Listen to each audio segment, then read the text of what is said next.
Aku tidak mengerti kenapa Farid selalu saja ingin menyakiti dan menyalahkanku. Mengingat sikap yang dia tunjukkan selama ini, ingin rasanya menyudahi hubungan kami. Mungkin dia tidak tahu kalau aku tetap bertahan menjadi istrinya semata-mata karena mengingat perhatian dan kebaikan keluarganya. Farid berdiri dari tempat duduknya, lalu menghampiriku. Dia menatapku sangat dekat sambil memegang kuat lenganku. Entah apa yang ada dalam pikirannya, dia benar-benar membingungkan. Jawab pertanyaan saya. Dia telah membuatku kesal. Lenganku terasa sakit. Itu pertanyaan yang tidak perlu dijawab. Aku tetap tidak ingin memberitahukan tentang Kenzo kepadanya. Apa kamu benar-benar ingin menguji kesabaran saya? Dia makin kuat mencekal lenganku. Sakit, Pak. Lepasin. Aku berusaha menjauhkan tangannya dari lenganku, tetapi sia-sia. Saya tidak akan lepasin sebelum kamu jawab pertanyaan saya. Siapa Pak Kenzo untuk kamu? Dia kembali menanyakan tentang Kenzo. Kenapa harus bertanya pada saya? Bukankah beliau klien Bapak? Aku tidak ingin mengatakan yang sebenarnya. Ini yang disebut sebagai istri. Berbicara berduaan dengan pria lain di belakang suami. Aku terkejut mendengar penuturannya. Kenapa dia berkata seperti itu? Apa tadi dia melihatku berbicara dengan Kenzo setelah keluar dari ruang rapat? Sejak kapan Bapak menganggap saya sebagai istri? Bukankah Bapak sudah bilang kalau Bapak tidak pernah menginginkan saya? Aku mengingatkan apa yang dia katakan kepadaku tadi pagi saat menuju kantor. Dia akhirnya menjauhkan tangannya dari lenganku, lalu kembali duduk di depan meja kerjanya. Selama beberapa menit, kami hanya terdiam. Dia memegang keningnya sambil menatap ke arahku. Namun, tatapan itu tidak seperti biasanya. Aku kembali menyadari kalau dia sangat tampan dengan wajah sendu seperti yang dia tunjukkan sekarang. Selama ini, dia hanya memperlihatkan kemarahannya di depanku. Jadi, aku sering mengabaikan ketampanannya. Kamu boleh keluar sekarang. Sampai ketemu nanti saat makan siang. Dia kembali membuka suara, lalu memintaku keluar dari ruangannya. Namun, ada sesuatu yang tidak biasa dari kalimat terakhir yang dia ucapkan. Makan siang? Maksudnya apa, Pak? Tanyaku ingin tahu. Nanti saya ke ruangan kamu. Kita makan siang bersama. Aku tidak percaya mendengar kalimat yang keluar dari mulutnya. Sejak kapan seorang Farid peduli kepadaku? Selama ini, dia selalu bersikap seperti orang yang tidak aku kenal. Tapi Pak, tidak ada tapi-tapi. Tunggu saya nanti siang. Seperti biasa, dia kembali menunjukkan dirinya sebagai pemimpin. Aku harus menuruti keinginannya. Baik, Pak. Aku tidak mampu menolak permintaannya. Saya permisi kembali ke ruangan untuk menyelesaikan pekerjaan saya. Aku pun berdiri, lalu beranjak dari ruangannya. Farid Sanjaya, seorang CEO yang sangat dingin, keras kepala, dan egois. Namun hari ini, dia telah menunjukkan sikap yang berbeda dari biasanya. Selama sebulan menjadi istrinya, dia hampir tidak pernah melakukan kebaikan terhadapku. Akan tetapi, entah kenapa hari ini, dia berubah menjadi sosok yang lebih perhatian. Aku tidak mengerti kenapa perubahannya terjadi secepat itu. Apa mungkin dia tidak terima jika aku dekat dengan Kenzo? Terbukti tadi, dia mengetahui diriku dan Kenzo sedang berbicara berdua. Maafkan aku, Farid. Untuk saat ini, aku belum mampu mengatakan yang sebenarnya kepadamu. Kamu tidak tahu kalau Kenzo adalah laki-laki yang masih tetap bersemayam dalam hatiku. Dia cinta pertamaku.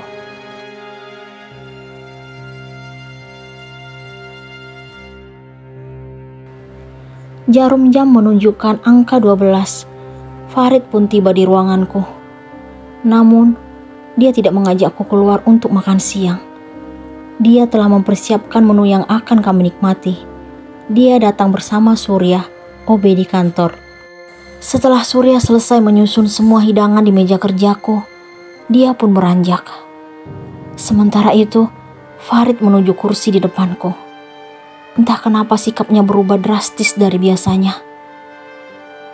Kenapa Bapak harus repot-repot untuk siapin semua ini? Aku ingin mendengar alasan yang akan dia ucapkan. Apa kamu merasa keberatan makan siang dengan saya? Dia selalu saja bersikap agar kesalahan tetap ada pada diriku. Maksud saya bukan seperti itu, Pak. Saya hanya tidak terbiasa dengan sikap Bapak yang berbeda dari sebelumnya. Apa kamu berharap agar laki-laki lain yang melakukan ini? Dia kembali melontarkan pertanyaan yang seolah-olah menyudutkanku. Kenapa Bapak tidak menjawab pertanyaan saya? Saya lagi tidak ingin mendengar ocehan kamu. Saya lapar. Dia pun mulai menikmati menu yang ada di meja kerjaku. Kamu juga makan, karena setelah ini kamu harus menyelesaikan pekerjaan lain. Dia mengingatkan statusku sebagai pekerjanya di kantor ini. Baik, Pak. Aku pun menyendokkan makanan ke mulut. Aku dan dia menikmati makanan tanpa mengeluarkan sepatah kata. Walaupun sebenarnya hati kecilku ingin bertanya lagi tentang apa yang dia lakukan hari ini. Namun, mungkin aku lebih baik mengurungkan niat itu daripada dia kembali berubah menjadi kasar. Terus terang, aku merasa bahagia melihat perubahan sikapnya. Namun, aku juga masih tidak percaya dengan apa yang kusaksikan hari ini. Bagaimana mungkin dia menjadi sosok yang berbeda secepat ini? Apa yang membuat dirinya melakukan hal yang tidak biasa ini? Saat aku masih menikmati makanan, tiba-tiba terdengar nada panggilan masuk dari ponselku yang sejak tadi di meja. Aku pun meraih benda itu. Tampak nama Alea di layar. Entah kenapa, Farid menghentikan makannya. Siapa? Tanya laki-laki itu. Dia menengguk minumannya, lalu meraih ponsel dari tanganku. Alea, jawabku singkat. Dia akhirnya mengembalikan ponsel itu kepadaku setelah melihat layar. Sikapnya benar-benar aneh menurutku. Padahal tadi pagi, dia mengatakan tidak menginginkan kehadiranku dalam hidupnya. Dasar pria tidak punya pendirian. Tanpa menunggu lama, aku pun mengangkat telepon Alea. Halo Al. Halo juga Kay. Kamu tahu nggak kalau tadi aku ketemu Kenzo? Aku sangat terkejut mendengar Alea menyebut nama Kenzo. Walaupun hari ini, aku baru bertemu dengan laki-laki itu. Apa? Aku tidak mampu menyembunyikan rasa kaget saat berbicara dengan Alea di telepon. Farid tiba-tiba menunjukkan tatapan yang biasa aku lihat hampir setiap hari. Dia langsung nanya kamu, Kay. Dia juga minta nomor kontakmu. Aku kasih deh. Apa?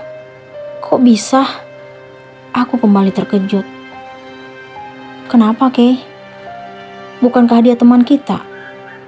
Wajar kalau saling menyimpan nomor kontak sesama teman. Atau kamu masih memiliki rasa untuknya? Ingat, Kay, kamu udah punya Farid. Alea tidak tahu seperti apa perasaanku terhadap Kenzo walaupun telah menikah dengan Farid. Kok kamu nuduhnya gitu, Al? Kamu tahu kalau aku udah jadi seorang istri. Ya, walaupun mungkin bukan istri yang diharapkan. Tapi kamu tahu kalau aku sayang banget sama papi dan mami. Aku sengaja mengatakan semua itu di depan Farid. Laki-laki menyebalkan itu kembali meraih ponselku, lalu berbicara kepada Alea. "Kamu dan Kay lagi bahas apa, Al? Jawab." Dasar Farid. Berbicara dengan sepupunya sendiri saja, tetap meninggikan suara. Aku tidak tahu apa jawaban yang Alea berikan kepada Farid, karena tiba-tiba laki-laki itu mematikan telepon. Dia berdiri, lalu mendekatiku. Perasaanku tidak keruan melihat tatapannya. Dia makin mendekatkan wajahnya, kemudian memegang daguku. Apa yang akan dia lakukan?